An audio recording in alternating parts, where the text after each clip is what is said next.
Hello, everyone. Welcome to a dolphin communication project, Dolphin Lesson. We are very excited today to answer the question, I found a stranded animal, now what? And we are joined once again by our good friend, Lea Kincaid. She's at the Mote Marine Lab, and she's going to walk us through what we should do if we find ourselves near a stranded animal. DCP is monitoring the chat. So if you're listening live, you can submit questions to DCP, to Nicole, or to Kathleen, and we will get to those questions at the end. We are recording, so go ahead and keep your videos off. And with that, I will pass it over to you, Amberly. Thank you. Okay, let me share my screen. Okay, everybody can see my screen okay? Looks great. Perfect. Well, thank you so much, Kel and Kathleen and DCP for having me once again. It's always so much fun to do your talks. I really appreciate the opportunity to come in, disseminate what knowledge I can. A little bit about me. My name is Lea Kincaid, and I am a stranding biologist at Mote Marine Laboratory and Aquarium in Sarasota, Florida. And we're on the Gulf Coast of Florida, so the west side. And I've been in this field for almost 5 years now, after getting my master's degree in animal behavior and conservation from Hunter College in New York. And so I've been in Florida since August of 2017, working in stranding since then. And of course, I got to work with the Dolphin Communication Project as part of my master's program, which was a hugely helpful experience and a lot of fun. So I'm happy to continue the relationship with these talks. So if you find yourself in the presence of a stranded animal, it helps to know what a stranded animal is. It's not something that's very common that everybody's going to see in their lifetime. So I thought I'd start by getting you familiar with what it even means to be stranded. So a stranding is either a sick, injured, or out of habitat live animal. So an animal that's sick or hurt or isn't where they're supposed to be. And it also applies to animals that have passed away and washed up on shore or are floating. We at Mote Marine Lab in the Stranding Investigations Program respond to live and dead dolphins, whales, sea turtles, and manatees. So we've got some pictures here of a dolphin patient, a sea turtle that we rescued, and a really small baby manatee that we helped rescue last year. And I want to know what everyone thinks might be the most common animal that we get stranded here, either a dolphin, a whale, sea turtle, or manatee. So if anybody wants to type in the chat what you think might be the most common animal. Okay, Kathleen guesses turtle. Any other guesses? Nicole also guesses turtles. I'll give it one more second for any other guesses. Kathleen and Nicole, congratulations, you are correct. So we actually get about 150 turtles per year. That's an average. Sometimes it's more, sometimes it's less, but that's the average that we respond to each year. We only get about 10 to 15 dolphins. Whales are very rare. Toothed whales, such as a melon-headed whale or a pilot whale, they're much smaller whales that kind of look a little bit like dolphins. And I think actually in this picture, I'm pretty sure that's either a melon-headed whale or it might be a pygmy killer whale. So those are a little more common than baleen whales, which are whales like humpback whales, right whales, Rice's whales, say whales. So those are the really, really big ones that filter feed. Those are very rare. I haven't ever responded to one of those myself, but it does happen from time to time. And then manatees, we actually work as a partner of the Florida Fish and Wildlife Conservation Commission, or FWC, and they handle, they're kind of in charge of manatees in the state of Florida. So we essentially work for them to help them with manatees. So we get a lot of calls about manatees, but we aren't in charge of all their rescues and recoveries. but we will respond to probably about 20 or 30 manatees every year, mostly just to verify and tell FWC what's going on. So if they get a call about a manatee that's acting strange, but the person who called it in has left the area and they don't know if it's still there and they don't know if it's still acting strange, we may go and take a look and try to see what's going on. And then sometimes we do get to help with rescues, which is always really fun. So as I mentioned, we are on the Gulf Coast of Florida. Mote is based in Sarasota, but we cover areas of Sarasota and Manatee counties, which is the county just north of us. So it's all Gulf Coast area that we cover, which is usually pretty warm water and very popular beaches. So we have a lot of eyes from the community out in our area to help find animals that may need our help. And so that's really helpful. I just saw Manatee County. Yes, exactly. And we do get a lot of manatees in Manatee County. So it's really helpful to have people out there who are able to kind of alert us to animals that are in need. And I should mention, we are a 24/7, 365 organization, so we are always on call. Our team is small but mighty. It's 3 women. It's myself, and I'm on the left there in that picture, and our program manager, Gretchen, and then our other stranding biologist, Jess. And we are 3 fierce science ladies, and we get a lot done, but we have a lot of help as well. So we work really hard to do what we can with such a small team, but we rely on partners and volunteers. So this shows you a little bit of our partners on our coast of Florida, kind of in our general area. So we have Clearwater Marine Aquarium, the University of Florida, the National Oceanographic and Atmospheric Administration, FWC, Florida Aquarium, Chicago Zoological Society. They run the Sarasota Dolphin Research Program. So they've been researching dolphins in the Sarasota Bay area for over 50 years now. So they will often help us, because sometimes we'll get a call about a dolphin that's acting strangely or that needs assistance, and they maybe are already on the water, or they can tell us who that dolphin is by the dorsal fin, which is how we can identify dolphins. And so that can be really helpful, because we actually have a couple dolphins that are known to that program that just act weird and are kind of strange. And so we can tell if we get a call saying, hey, this dolphin, for example, we had a mom and a calf, and for whatever reason, the calf, while it was playing, would lie upside down on the surface of the water. So it looked like something was wrong with it. And once we knew that, if a person called in and said there's a calf that doesn't look right, it looks sick lying upside down, if we got a picture and we could identify the mom, then we knew that that calf was okay. It's just that one calf's weird behavior. So they're really helpful in that aspect, as well as, you know, adding some people and some boats to our resources. We also rely heavily on volunteers, interns. We have an intern program, and local law enforcement. So this boat here on the bottom left is our 14-foot whaler, and it's pretty unsinkable, but very small. And so if we've got a large animal that we need to bring on board or that we need to tow, we will often ask if any of our local law enforcement can help, because they have very large, fast, sturdy boats. And so they can help us quite a bit with some of those more difficult recoveries. They can also help us on windy days, because our boat does not steer well in wind. So we get a lot of help from our friends. Okay, so you come across a stranded animal. Now what? What do you do? So if you are on the beach or on the water, or, you know, on a boat, and you see an animal that is sick or hurt or just doesn't quite look right, what do you think you should do? What are some things you might think of doing?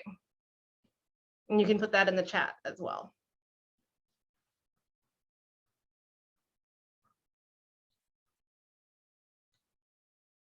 Okay, Kathleen says call 911. Yep. Anybody else have any thoughts what you might do? Check if it has rabies. That's a really good thought. Take pictures. Yep.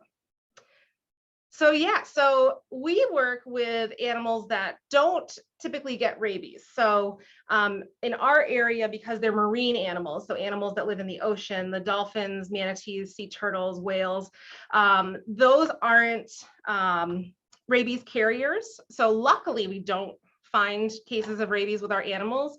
But if you had any kind of land mammal, so a fox, a wolf, a dog, a raccoon, that's a really good thing to look out for because you don't want to get yourself hurt. And even the animals we respond to can put us in dangerous situations, which I'll talk about a little bit later on. So you always do want to make sure that you are kind of aware if they might be sick and might be potentially could hurt you. So that's a really good thought. So Kathleen got the closest answer, call 911. And both of those answers, calling 911 and taking pictures, are correct. But the very first thing we want people to do is leave it where it is. So before you do anything else, leave the animal there. We don't want people to push it back. It's a really easy thought process to get, like, an animal is stranded, I should push it back to where it lives. And that makes total sense. But when animals strand, it's usually because something's wrong. So they don't usually strand because they got lost or gotten, in shallow water and the tide went out. That can happen, but it's usually because they're sick or they're injured. And so we want to make sure that if they do need our help, they stay there so we can help them. And if we push these animals back out, they might swim away, and then we don't get the opportunity to help them unless they come back, which sometimes doesn't happen. So the number one thing is to leave the animal where it is. And this is also because for your own safety. So as I mentioned, there are times where our health and safety can be put in jeopardy by these animals. And so I'm going to show you an example. I have a video of what's called a manatee aggregation. So this is a pile of manatees, and it's part of their normal behavior. So even if an animal strands and isn't sick or injured, if it's part of their normal behavior, we don't want to get involved and bother them, and we don't want to risk getting ourselves hurt. So as you watch this video, I want you to keep in mind that manatees can grow to over 1,200 pounds. I'm sorry, they can grow to over 12 feet, and they can weigh over 2,000 pounds. So they're very heavy, and there's I think about 12 to 15 of them in the water in this video.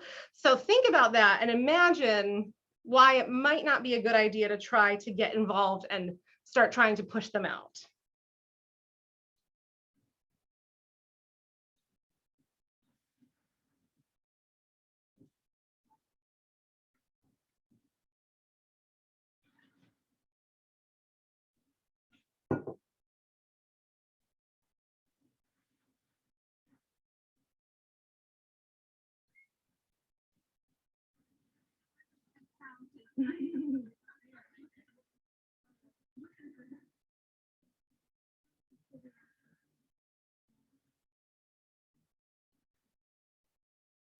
So you can see you've got manatees all over the place here, and this is a normal social behavior. And if you were to try to get involved, the way that some of their paddles on their tails were moving, it would be pretty easy for a manatee not to even know you were there and kind of take you out with that paddle, maybe knock you over, and you certainly don't want one to roll on top of you. So as much for you as for them, we want you to leave them alone and not try to push them back. So then we get to Kathleen's answer, call 911. Absolutely. So once you've seen the animal and you've resisted the urge to go touch it and push it back, which is a very strong urge, we want you to give us a call. So in our area for Mote, for the Stranding Investigations Program, as I mentioned, we're 24/7. So we have a 24/7 hotline that I've listed here. You can also call FWC in the state of Florida. They have a statewide hotline. NOAA, who kind of administers the Marine Mammal Protection Act, and so they are in charge of the dolphins and whales that I mentioned.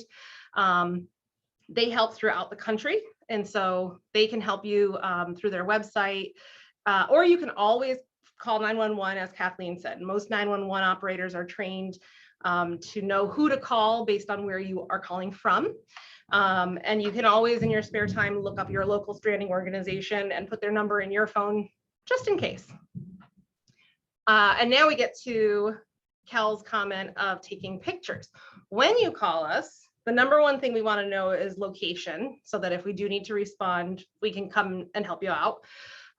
We also want to know what's happening, what kind of animal is there, what is it doing, how is it behaving, what do you think is the problem, and then we want photos and videos if possible. So if you're calling on a smartphone, we can hang up and you can take a photo or a video and text it to us, because we call from our phones, our smartphones, and that's really helpful because that lets us know kind of the context. So if it ends up being an animal we do need to help, we can then know maybe how big it is, how many people we'll need to bring, what kind of supplies we need to bring.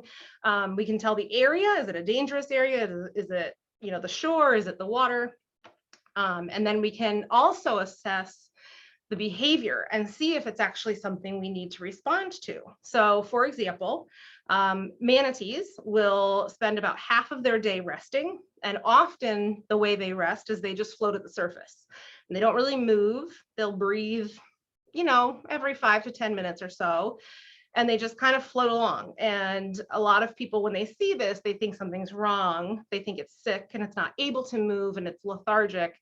But if they can send us a picture or a video, we can tell that that's surface resting, and we can, you know, assure the people this manatee is fine, it's just doing a normal behavior.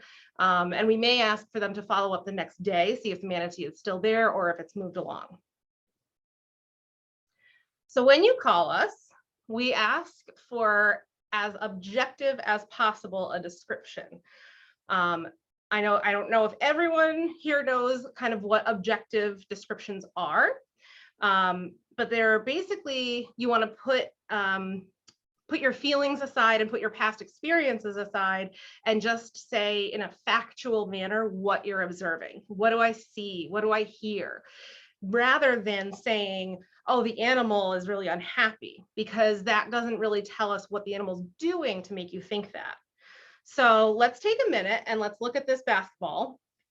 And I want everyone to put in the chat some ways that you would describe, if you're calling in this basketball and you need to tell me what you're seeing or what you're hearing, what would you tell me about this basketball?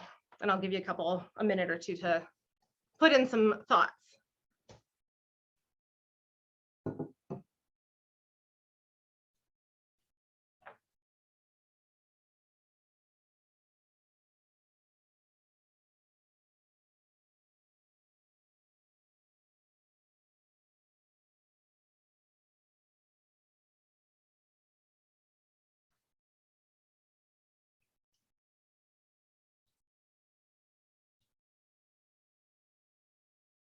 Okay, so we've got orange, partially deflated, orange, teeth visible, scrunched face, yellow eyes, has white and yellow on it, baring teeth, angry looking eyes, orange ball, yellow eyes.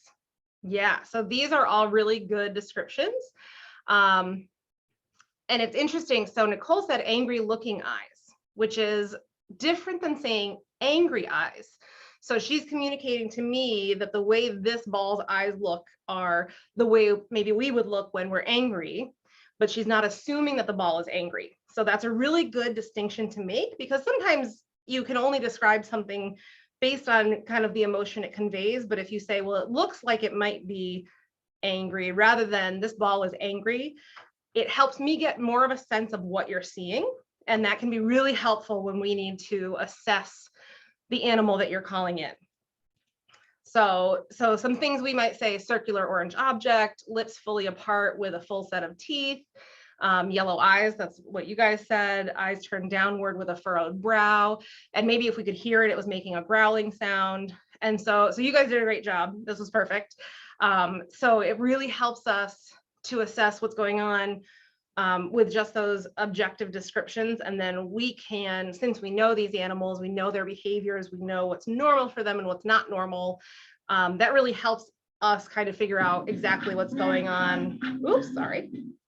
Exactly what's going on, instead of what we may assume is going on based on just our feelings rather than the objective observations. So we're going to do this again.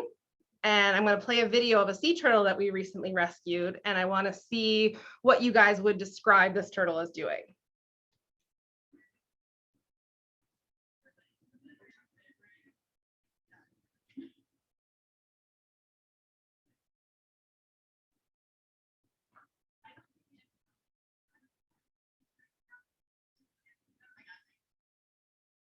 Okay, so what did you guys see there? I'll play it again while you type in your chat what you saw.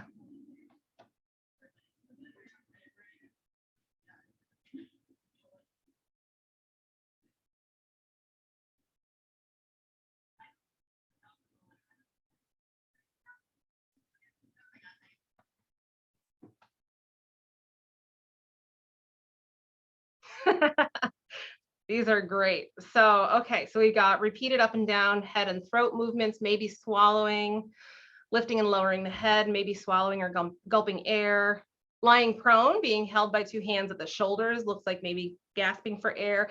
That's a good one because, you know, mentioning that people are holding it, we would need to know if people were touching the animal, but it also, if the hands are at the shoulders, maybe that gives me an idea of the size of the animal that we're talking about. And Lachlan says the turtle is doing my back PT exercise. That's pretty funny. So you've got something in common with this turtle. So this turtle is a Kemp's Ridley sea turtle. And this is actually what some turtles go through when they have red tide intoxication. So red tide is a harmful algae that is naturally occurring in our environment, but when the water is nutrient dense from things like fertilizer runoff into the water of Florida, the algae can grow too much too fast. And so it can become this huge bloom that can cover miles and miles of water.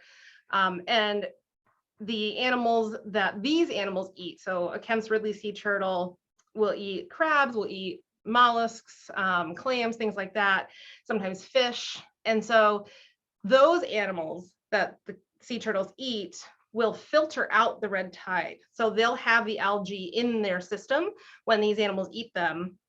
And it's what's called a neurotoxin. So the algae has a neurotoxin in it, which gives these animals essentially brain problems is the easiest way to describe it.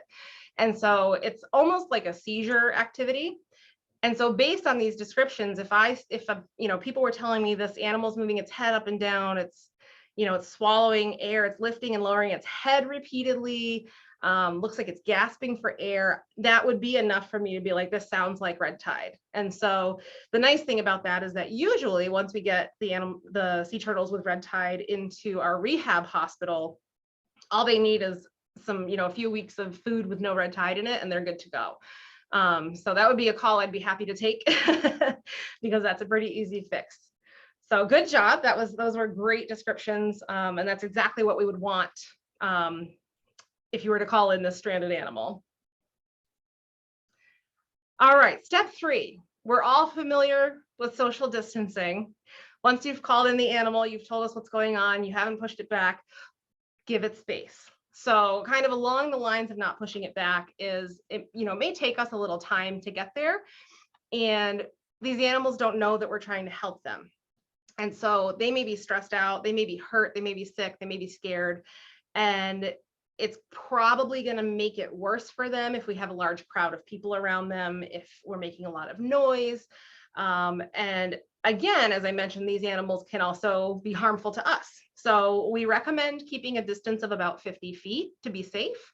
And like I said, we're all familiar with distance at this point. So it's just one more thing to kind of stay back from. It's really tempting to touch these animals, but the best thing for them is to give them their space and leave them alone. If you have called us, we may ask you to stay on scene as long as you can as well. So like I said, it sometimes can take us a little while to get on scene. We have to gather supplies. We cover the coastline of 2 counties. We have over 400 miles of coastline between the ocean and then the bays and the sounds. And so sometimes it takes us a minute to get there. And so we may ask you to stay on scene if you are able. That's going to be really helpful because once we get there, we can call you and get exactly where the animal is right then and there. Sometimes these animals move up and down the beach while they're waiting for us to arrive. And sometimes they're really small. It's hard to see them. We'll get turtles about this big. They're really, really small and hard to see in a beach full of people. And we also sometimes need help. And so you can help us if it's a big animal that we have to put in a stretcher and carry to our transport van. We may need your help. And you can also tell us if anything has changed from when we last talked to you to when we got on scene. So it's really helpful. We understand sometimes people have plans, they can't always stay, but it's really helpful if you're able to. And then we also always like to talk to the people and meet the people that have called in these animals and, tried to help them out. So how do you guys think that we get an animal like a dolphin into a stretcher to get it off the beach? Any ideas?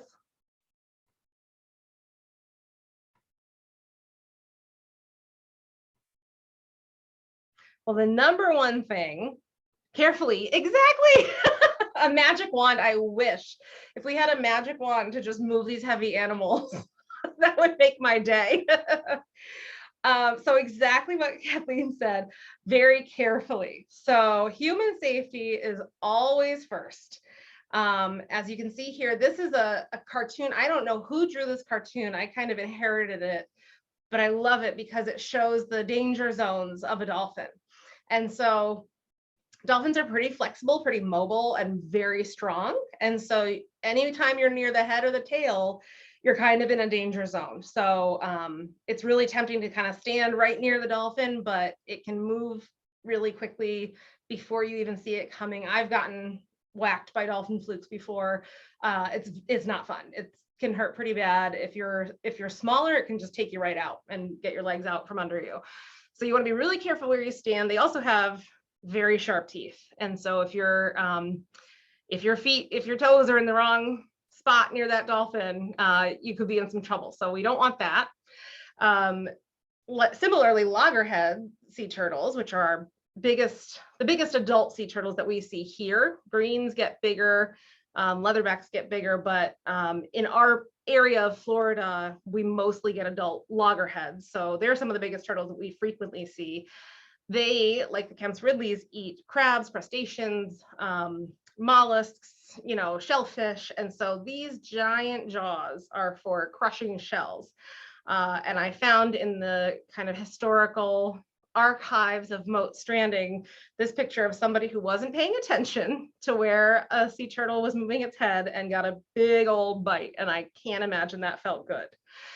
So we want to be really careful. This picture on the bottom here shows you kind of the power and mobility these animals have when we're working on them. So the number one thing is human safety, being careful. There's even a couple diseases that we as humans can get from dolphins. So you just want to be super, super careful anytime you're around these animals. And then we do what's called an accordion fold with our stretcher. So this is, again, an inherited cartoon. I don't know who did it, but it's very, it shows the best case scenario, I'll say. So what we try to do is we get the stretcher close to the dolphin, fold it in a third, and kind of roll the dolphin over it and unfold it and roll the dolphin back, and then it's in the middle. It's usually not as graceful as this picture makes it seem, but this is the general idea. Because dolphins are usually pretty heavy, unless they're a calf, and they're very slippery. They have extremely smooth skin.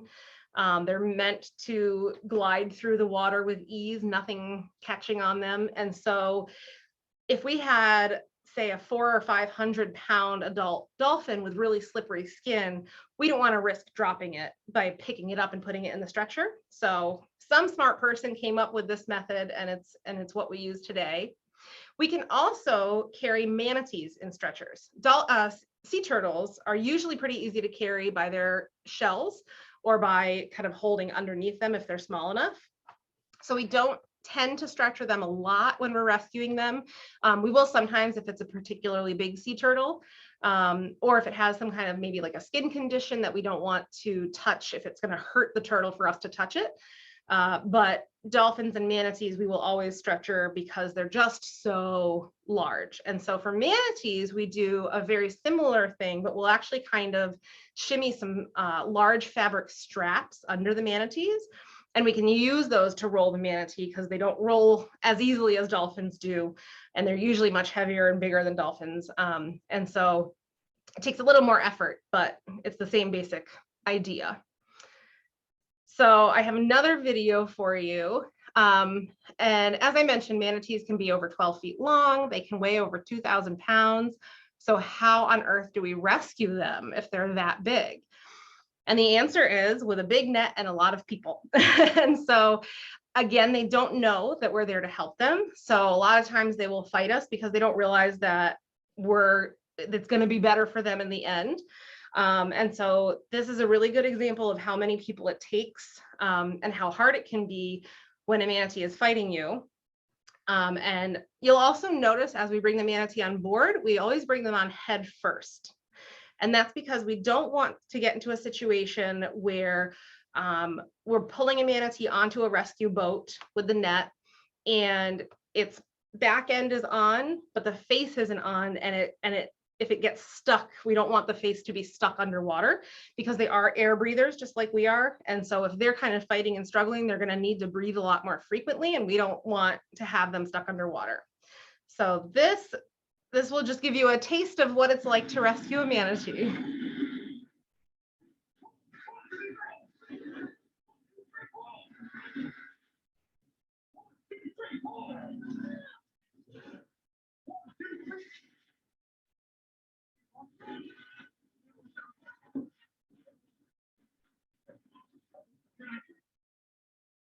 So pretty dramatic when we rescue these guys.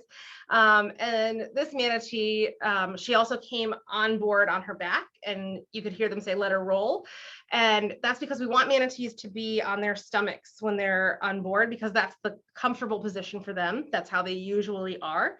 And so they won't feel as uncomfortable and feel scared and try to fight us as much if they're on their stomachs. And this manatee went to rehab and ended up doing fine and was released not too long after that. So that was an exciting story. And then I also have a video just to drive home how heavy these guys are. This is the same manatee, and this is us trying to get her from the boat to the rescue truck, to the transport van.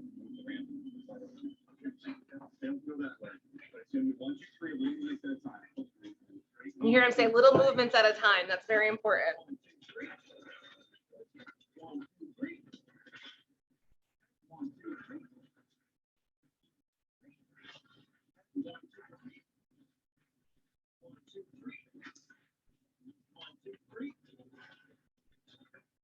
So Cal asked a very important question. Are those trained volunteers? Everyone in this video is trained. Some of them are volunteers, some of them are staff. So the blue shirts, I'm in there and my boss and coworker are in there, but then we also have some interns in the blue Mote shirts.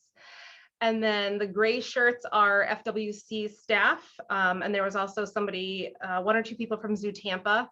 And I think they had one or two volunteers from FWC as well. And so there are a lot of people who don't end up in this field for their job, but they love the animals, and so they volunteer. And we do train volunteers to participate in things like this. So it's nice for them to have the opportunity. It's nice for us to have the extra people power. But everybody is extensively trained when they're working with these animals because it can be very hard. This was 16 of us, and we were moving the manatee in like little tiny steps. And so it's good to know when you're outnumbered and you're outweighed. So yeah, so we always have a lot of trained people on hand to help us with these big animals.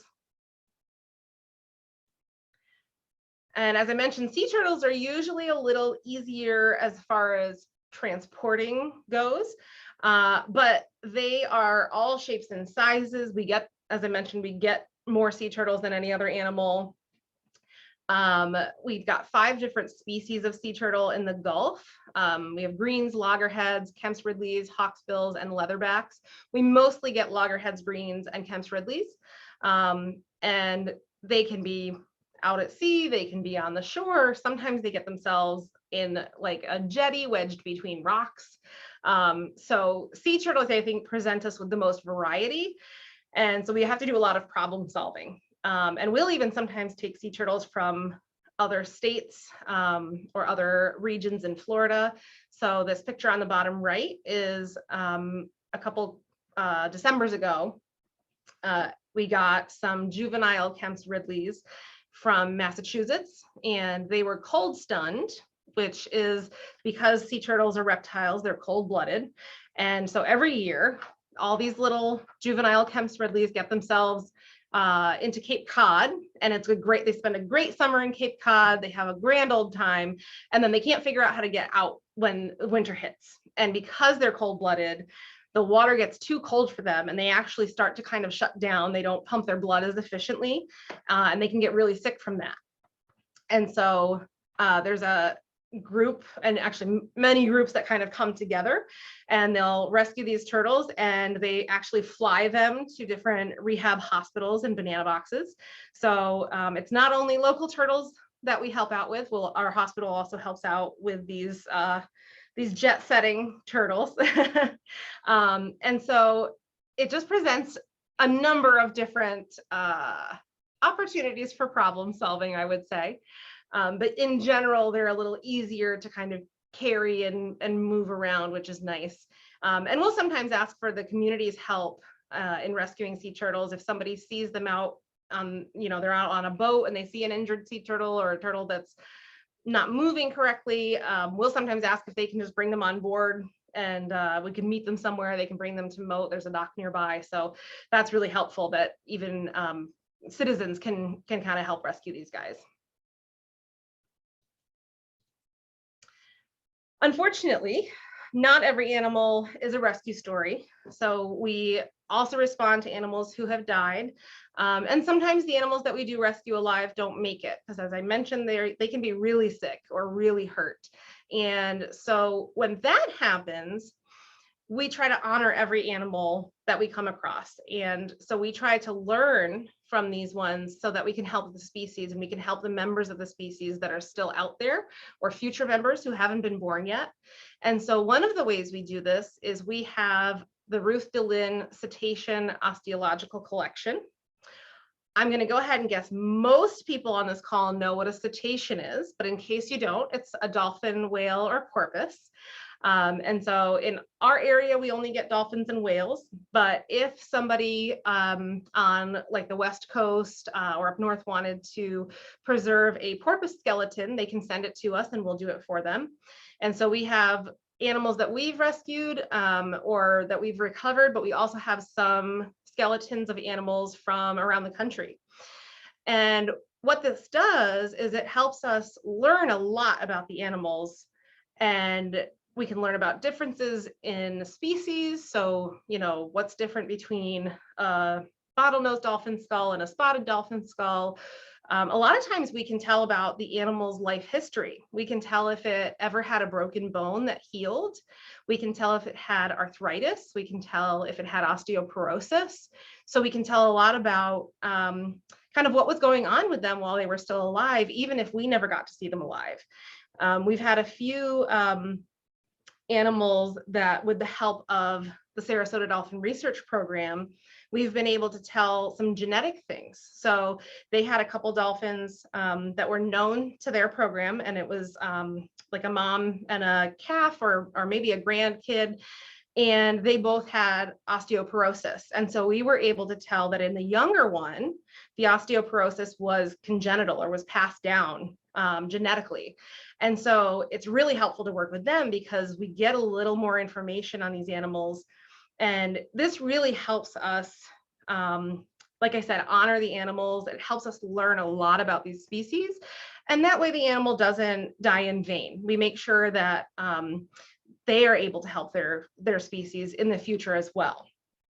Does anyone want to guess who these bones belong to? What kind of animals might be here in this full skeleton, or this skull, or these skulls?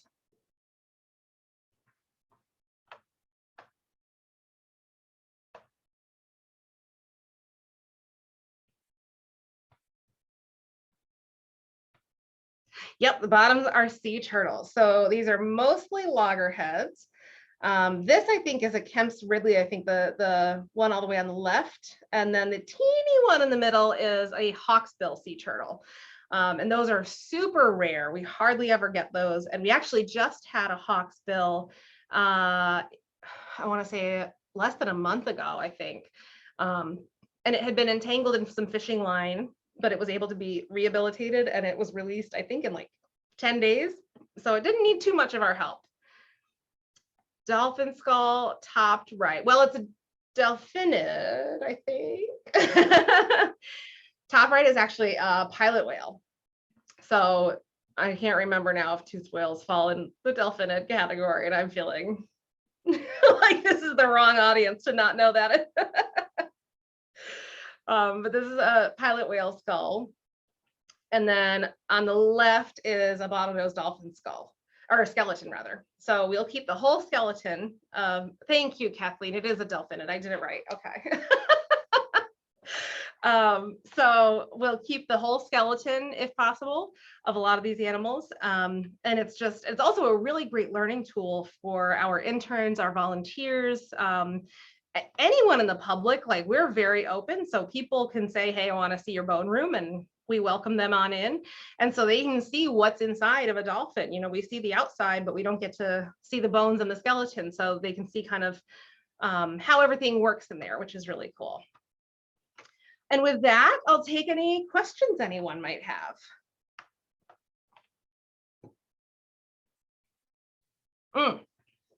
Good question, Kathleen.